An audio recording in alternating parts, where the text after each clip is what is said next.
한국에 뭐 이런 부대가 다 있어. 트럼프 대통령 당선 이후 방위비에 대해 뜨거운 논란이 일고 있는데요. 이 문제에 대해 미국 내에서도 굉장한 관심을 가지고 있다고 합니다. 한국 국방 안보의 실체를 파악하기 위해 한국에 다녀온 어느 기자의 후기가 화제가 되고 있는데요. 미국 기자들만 이용하는 커뮤니티에 올라온 내용을 입수해 알려드립니다. 저는 CNN 국제부 기자 레이첼 브라운입니다. 최근 미국 대선 때문에 저희 기자들은 굉장히 바빴어요. 대선이 다가올수록 야근하는 날이 잦아졌죠. 당시 뉴욕에 있는 사무실에서 평소처럼 기사를 쓰고 있던 그때 갑자기 상사가 저를 불렀어요. 모니터에는 트럼프 대통령의 한국 방위비 인상에 관련된 연설이 나오고 있었습니다. 저는 솔직히 차기 대선 후보들이 한국에 대해 왜 그렇게 신경을 많이 쓰고 언급을 많이 하는지에 대해 이해가 잘 가지 않았어요. 그저 수많은 국제관계를 맺는 나라 중 하나이고 사실상 장기적인 관점에서 봤을 땐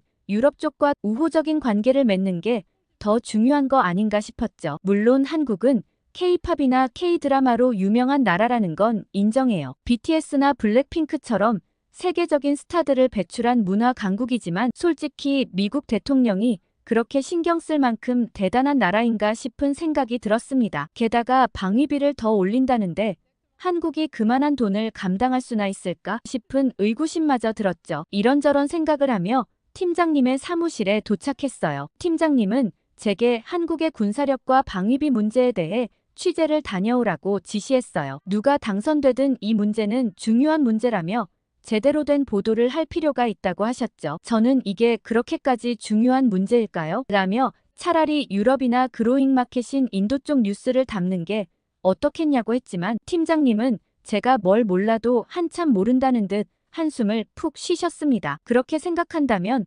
더더욱 한국에 다녀와 봐야 할 것 같다고 하셨죠. 아마 직접 보면 알 수 있을 거라고 했습니다. 저는 어색하게 웃으며 밖으로 나왔지만 속으로는 여전히 의아했어요. 가서 직접 본다고 뭐 그렇게 달라질 게 있으려나 싶었죠. 선거 날짜가 다가오고 있었기 때문에 일정이 굉장히 촉박했고 얼른 카메라 감독님부터 구해야 했어요. 사내 스케줄 근무표를 보고 감독님들 스케줄을 살펴봤는데 평소 자주 작업하던 감독님들은 모두 스케줄이 꽉 차 있었어요. 스티브는 다큐멘터리 촬영 중이었고 마이크는 유럽 출장이 잡혀 있었죠. 결국 남은 선택지는 한 명뿐이었습니다. 한국계 미국인인 제이크 김이었어요. 저는 좌절하고 말았습니다. 제이크는 우리 회사에서 실력은 최고라고 평가받는 감독이었지만 과묵하고 차가운 성격 때문에 함께 일하길 꺼리는 사람이 많았어요. 저도 한두 번 같이 일해본 적이 있는데 정말 필요한 대화 외에는 일절하지 않았습니다. 그렇지만 선택지가 없었기 때문에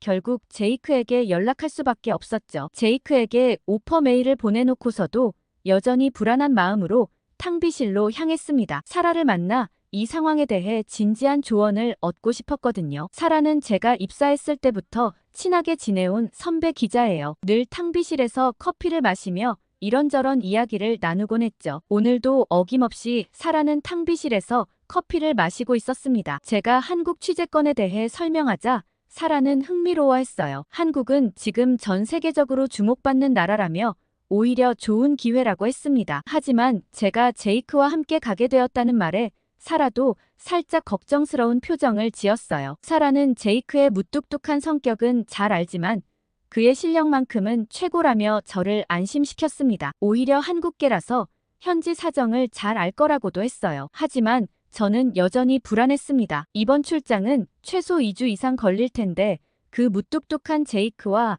어떻게 지내야 할지 막막했어요. 사라는 웃으며 제 걱정이 너무 심하다고 했습니다. 오히려 이번 기회에 제이크와 친해질 수 있을 거라고도 했어요. 사라 말대로 제이크는 비록 무뚝뚝하고 말이 없지만 일처리만큼은 최고였죠. 만약 이번 기회에 정말 친해질 수만 있다면 앞으로 많은 일들을 수월하게 진행할 수 있을 것만 같았어요. 최대한 좋은 이미지를 보여야겠다 생각하며 출장을 준비했습니다. 드디어 출발 당일 공항에서 제이크를 만났어요. 제가 인사를 건넸지만 그는 고개만 살짝 끄덕이고는 카메라 세팅에만 집중했습니다. 삼각대를 꺼내고 렌즈를 닦으며 장비를 점검하는 모습이 무척 진지했어요. 역시 소문대로 말이 없었죠. 비행기에 탑승하고 나서도 서로 어색한 분위기가 이어졌습니다. 별 이야기를 나눌 새도 없이 저는 노트북을 켜고 한국에 대한 자료를 검토하기 시작했어요. 군사력과 방위비 관련 기사들을 찾아보면서 메모도 하고 있었죠. 한국의 국방 예산이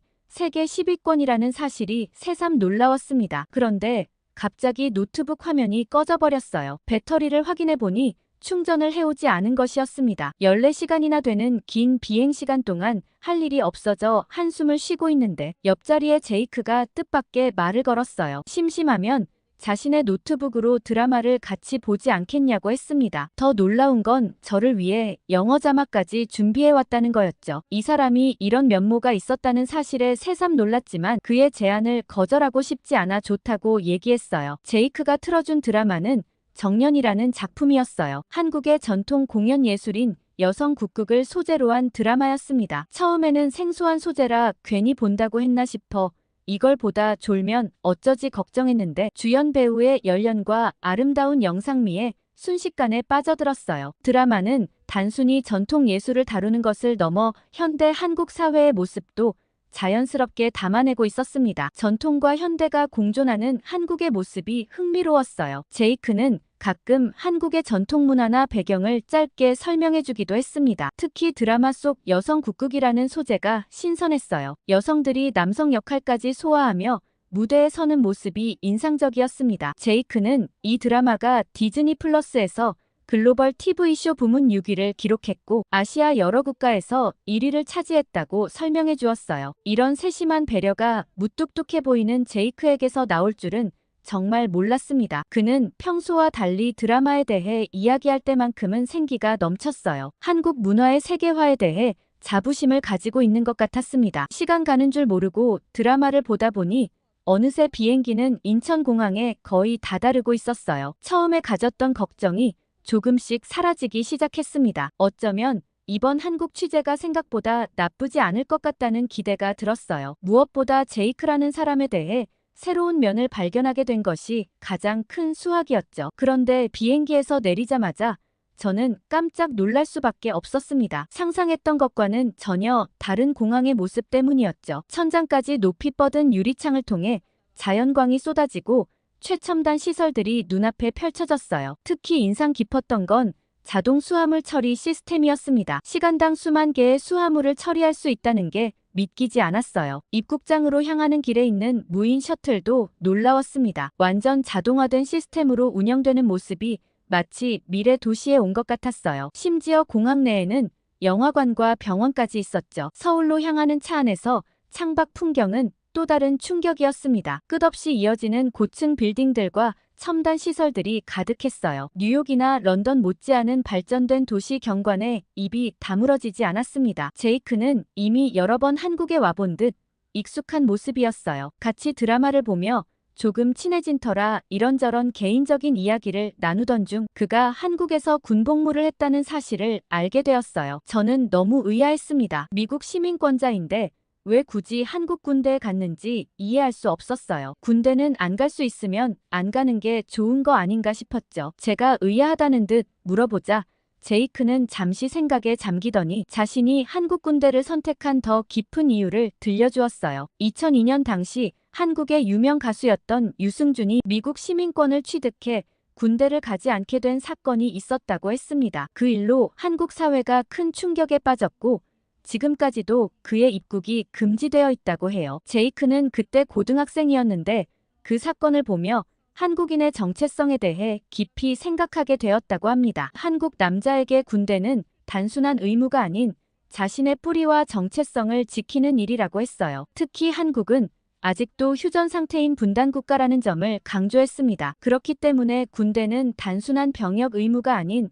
나라를 지키는 실질적인 책임이라고 설명했어요. 그래서 많은 한국 남자들이 인생의 중요한 시기인 20대 초반을 국방의 의무로 바치는 것이라고 했습니다. 한국에서 군대를 회피하는 것은 단순히 법적 의무를 저버리는 것 이상의 의미라고 해요. 그것은 공동체에 대한 배신이자 동료 시민들과의 신뢰를 깨는 일이라고 했습니다. 그래서 더더욱 자신은 군대에 가야겠다고 결심했다고 해요. 이런 이야기를 들으며 저는 한국인들의 군대에 대한 인식을 이해하게 되었어요. 제이크의 설명처럼 그것은 단순한 의무가 아닌 정체성과 직결된 문제였던 거죠. 하지만 뉴욕에서 만났던 다른 한국계 미국인들과는 전혀 다른 모습이었습니다. 그들은 모두 군대를 다녀오지 않았다는 걸 자랑스럽게 얘기했거든요. 제이크는 이어서 자신의 이야기를 들려주었습니다. 그의 부모님은 미국에 이민 와서도 한국의 정체성을 잊지 않으셨다고 해요. 집에서는 항상 한국어를 사용했고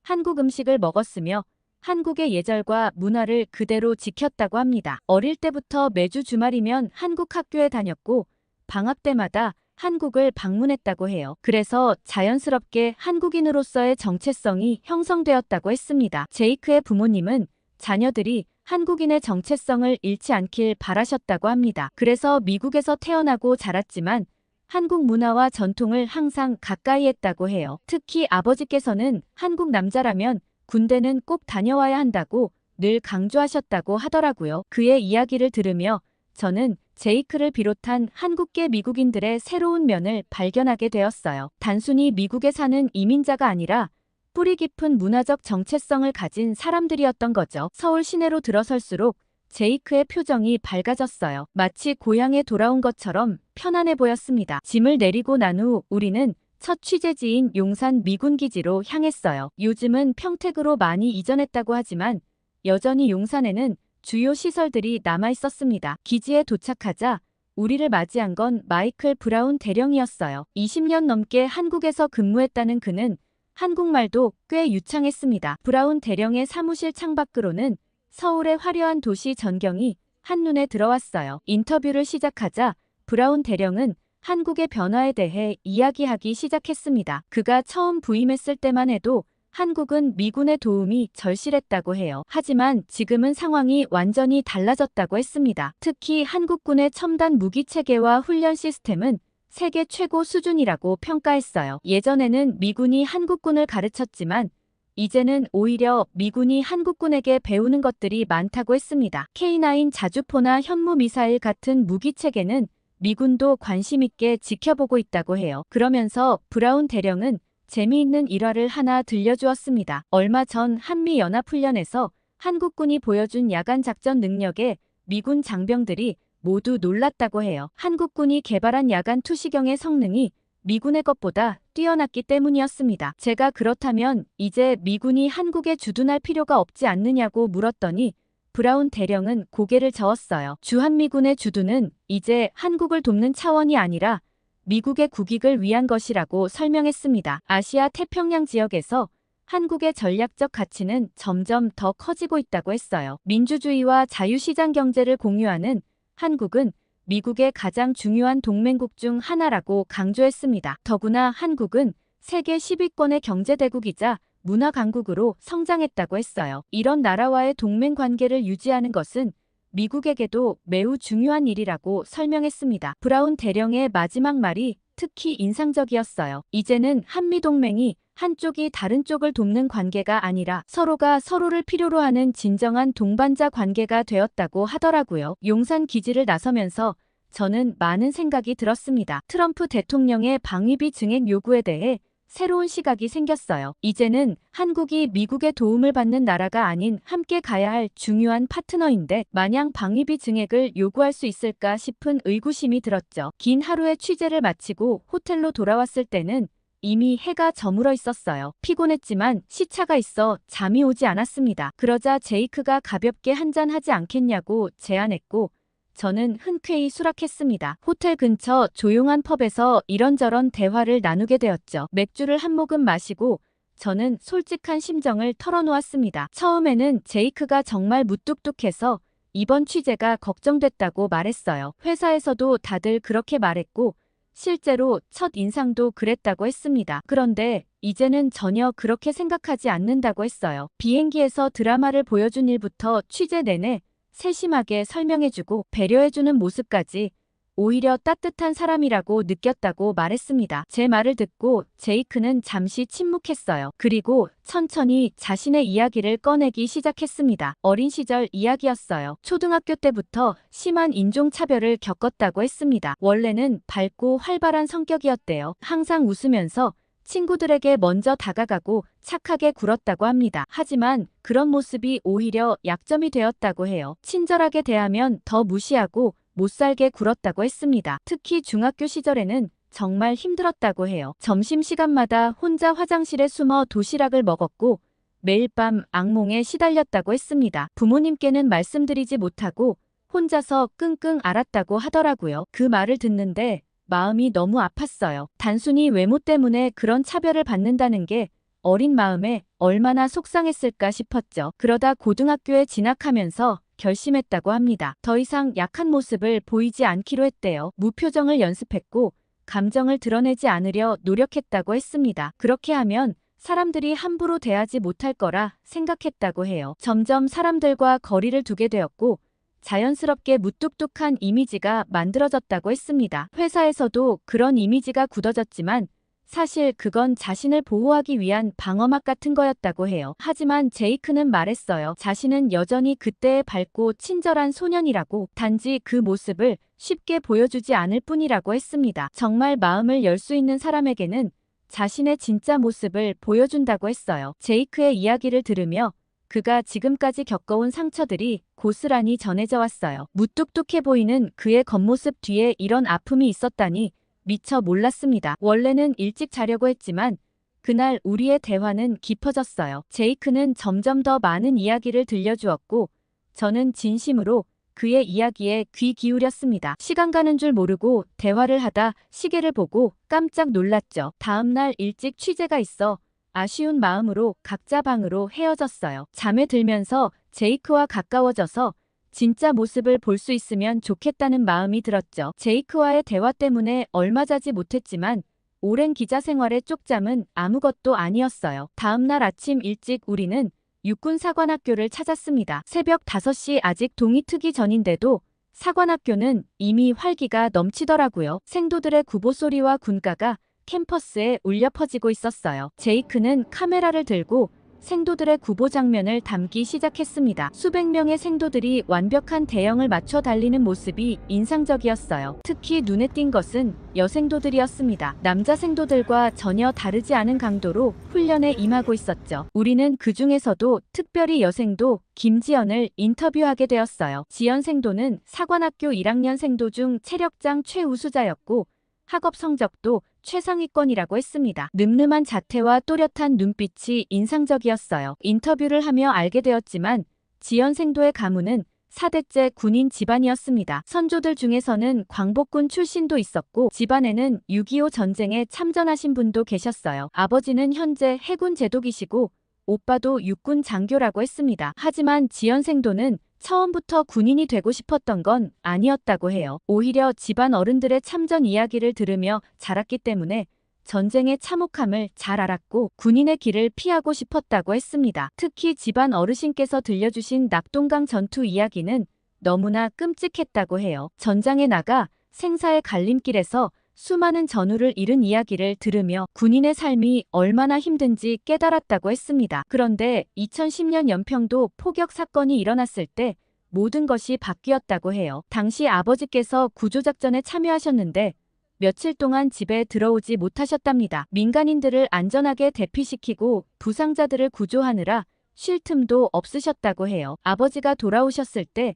지연생도는 처음으로 군인의 의미를 깨달았다고 합니다. 군인은 단순히 전쟁을 하는 사람이 아니라 국민의 생명과 안전을 지키는 파수꾼이라는 걸 알게 되었다고 해요. 그때부터 지연생도는 군인의 길이 자신의 숙명이라 받아들였다고 했어요. 여자라서 힘들지 않냐는 제 질문에 지연생도는 당당하게 답했어요. 체력은 훈련으로 극복할 수 있고 오히려 여군만의 장점도 있다고 했습니다. 특히 세심함과 배려심은 리더십에 있어 큰 강점이 된다고 설명했어요. 인터뷰를 마치며 지연생도는 마지막으로 한마디를 덧붙였습니다. 자신은 이제 군인의 길을 선택한 것을 자랑스럽게 생각한다고 해요. 자신도 이 나라를 지키는 훌륭한 군인이 되고 싶다고 했습니다. 인터뷰 후 우리는 사관생도들의 실제 훈련 모습을 취재하기 위해 전술훈련장으로 향했고 그곳에서 본 광경은 정말 놀라웠습니다. 생도들은 실전과 같은 상황에서 팀을 이뤄 작전을 수행하고 있었어요. 통신 장비를 활용한 정보 공유, 지형지물을 이용한 은폐와 엄폐, 상황에 따른 전술 변경까지 모든 것이 체계적이었습니다. 특히 인상적이었던 건 모든 생도들이 착용하고 있던 디지털 장비였어요. 실시간으로 위치를 파악하고 작전 상황을 공유하는 시스템이었는데 마치 실제 전장에 있는 것 같았습니다. 제이크는 이런 장비가 한국에서 자체 개발한 것이라고 설명해 주었어요. 다음으로 태권도 훈련장을 찾았습니다. 수백 명의 생도들이 일사불란하게 움직이는 모습은 마치 군무를 보는 것 같았어요. 고난도 발차기와 격파 시범은 보는 이들의 탄성을 자아냈습니다. 태권도 수업이 단순한 체력 단련이 아니라는 설명이 인상적이었어요. 한국의 전통 무예를 통해 정신력을 기르고 군인으로서의 기계를 다진다고 했습니다. 여생도들도 남생도들과 똑같은 수준의 고난도 동작을 완벽하게 해내는 모습이 놀라웠어요. 하지만 가장 충격적이었던 건 시뮬레이션 교육장이었습니다. 마치 첨단 게임 센터에 온 것 같은 착각이 들 정도로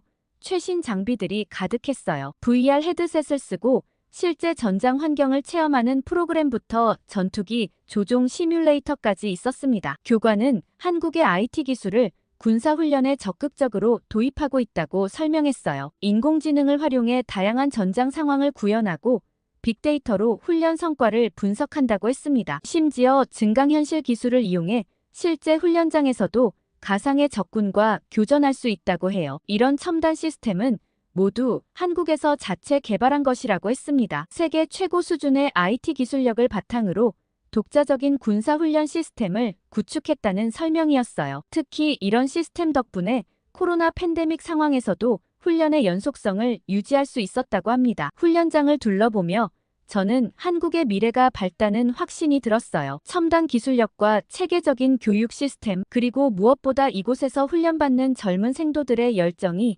인상적이었습니다. 사관학교 취재를 마치고 우리는 707 특수임무단을 방문했어요. 부대 정문에 들어서자마자 긴장감이 감돌았습니다. 세계 최정예 부대 중 하나라는 말이 과장이 아닌 것 같았어요. 브리핑룸에서 부대 소개를 들었는데 707 특수임무단의 화려한 수상 경력에 놀라지 않을 수 없었습니다. 세계 특수부대 대회에서 연속 우승을 차지했고 특히 인질구출 부문에서는 전설적인 기록을 보유하고 있었어요. 미국 델타포스나 영국 특수부대와의 합동훈련에서도 뛰어난 성과를 거뒀다고 했습니다. 심지어 이제는 외국 특수부대들이 707 특수임무단의 훈련 노하우를 배우러 온다고 해요. 제이크는 이런 성과가 자랑스러운지 고개를 끄덕이고 있었습니다. 그리고 우리는 실제 훈련 장면을 취재할 수 있는 기회를 얻었어요. 먼저 인질구출 훈련이었는데 정말 눈을 의심할 수밖에 없었습니다. 신호와 함께 특수부대원들이 건물에 진입하고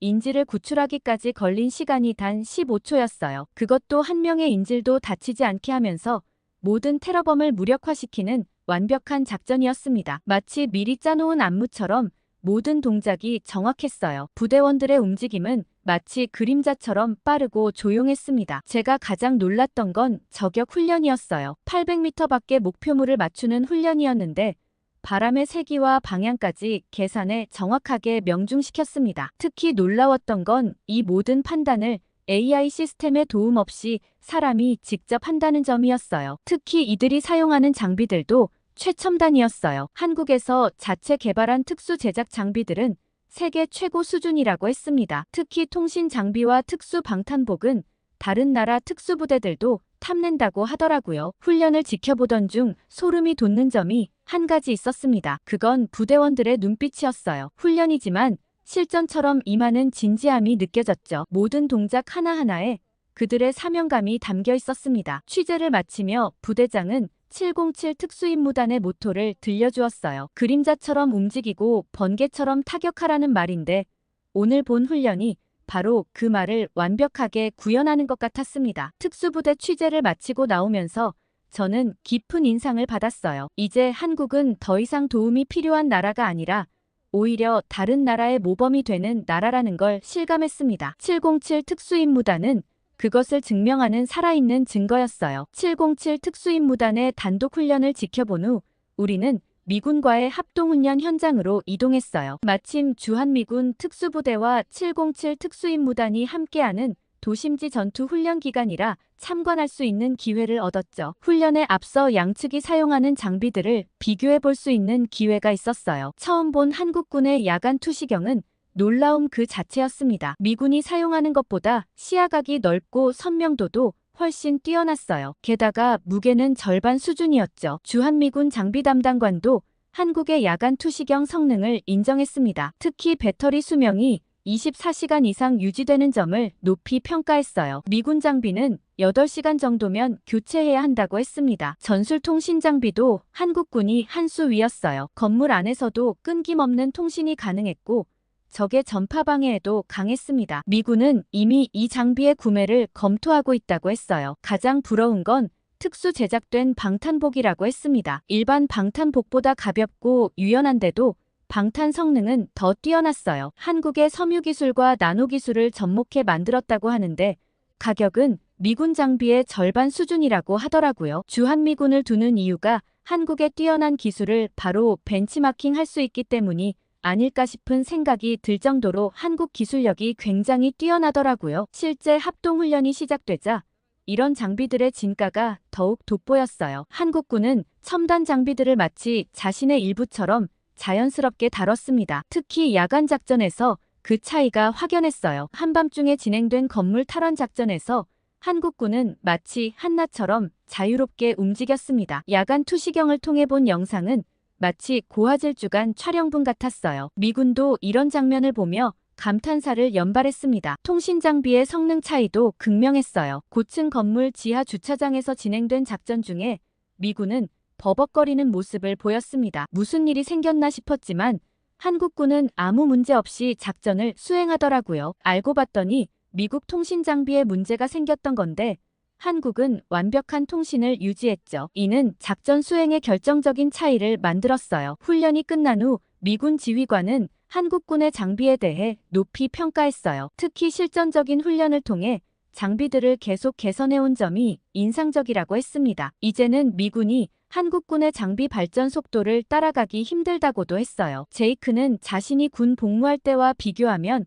격세지감이 느껴진다고 했습니다. 불과 10년 만에 한국군의 장비가 이렇게까지 발전할 줄은 몰랐다고 했어요. 특히 모든 장비가 한국의 자체 기술력으로 만들어졌다는 점이 자랑스럽다고 했습니다. 이날 취재를 통해 한국군의 기술력이 세계 최고 수준이라는 것을 실감했어요. 더 이상 미군의 장비를 답습하는 것이 아니라 오히려 미군이 배우고 싶어하는 수준까지 올라왔다는 게 놀라웠습니다. 제가 처음 한국에 대해 잘 모르고 했던 말들이 후회가 될 지경이었죠. 왜 팀장님께서 다른 나라 다 제치고 한국부터 먼저 가야 한다고 하셨는지 이해가 됐습니다. 어느 정도 한국에서의 일정이 마무리되고 있었고 저는 한국에 오기 전부터 가장 기대하고 있었던 곳을 마지막 일정으로 남겨두고 있었어요. 제이크도 처음 가보는 곳이지만 반드시 한 번은 가봐야 할 곳이라고 생각한다며 긴장하고 있었죠. 다음 날 아침 우리는 DMZ 취재를 위해 출발했어요. DMZ는 들어가기도 전부터 특별했습니다. 출입 절차가 마치 국제공항 보안 검색보다 더 까다로웠어요. 모든 소지품을 검사받고